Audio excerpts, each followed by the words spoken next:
আপনার সন্তানকে আল্লাহ সুবহানাহু ওয়া তাআলা পাঠিয়েছে দুটি উদ্দেশ্য নিয়ে। এক তো তাকে পৃথিবীতে ভূমিষ্ঠ করেছে, আপনি পিতামাতার কাছে তাকে উঁচু শিক্ষায় শিক্ষিত করতে হবে, তাকে হক্কানি আলেম, তাকে হাফেজ বানাতে হবে, তাকে দ্বীনে ইলম শিক্ষা দিতে হবে।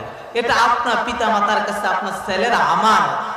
আর দ্বিতীয় আমানত হলো তাকে নেক কাজের আদেশ করতে হবে। সে অনেক সময় করতে চাইবে না, কিন্তু তাকে নেক কাজের আদেশ করাইতে হবে।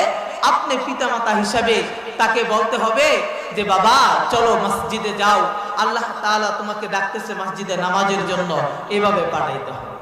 তো এই আমানতগুলোর মধ্যে আপনার আরেকটা আমানত হলো ছেলে প্রাপ্ত বয়স্ক হওয়ার সাথে সাথে তাকে বিবাহ বন্ধনে আবদ্ধ করে দেওয়া।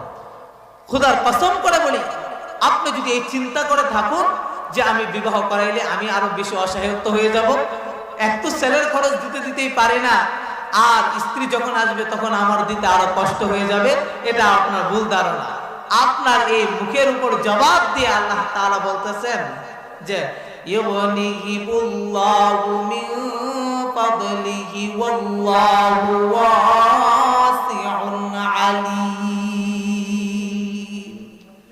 ও দুনিয়ার মানুষ, আল্লাহ তাআলা বলে তোমরা যারা এরকম প্রশ্নের মধ্যে পড়ে গিয়েছো, আমি আল্লাহ তাআলা তোমাদের প্রশ্নের জবাব দিচ্ছি। শুনো শুনো, তোমরা যখন তোমাদের ছেলে প্রাপ্তবয়স্ক হওয়ার সাথে সাথে তোমরা বিবাহ বন্ধনে আবদ্ধ কইরা দিবা, তুমি পিতামাতা হিসেবে সর্বপ্রথম তোমার দায়িত্ব হাসিল হয়ে যাইব।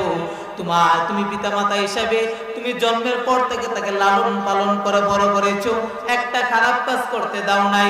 অন্যের একটা গাছের ফল যদি সে না বলে পেরে নিয়ে এসেছে, তুমি পিতামাতা হিসাবে তাকে থাপ্পড় মেরে বলেছো, এই তোকে কি খাওয়াইতে কম খাওয়াই, পড়াইতে কম পড়াই, তোকে কি দিতে আমি কম দেই, তুই কেন অন্যের কাছ থেকে না বলে এই ফলটা পেরে নিয়ে এসেছে।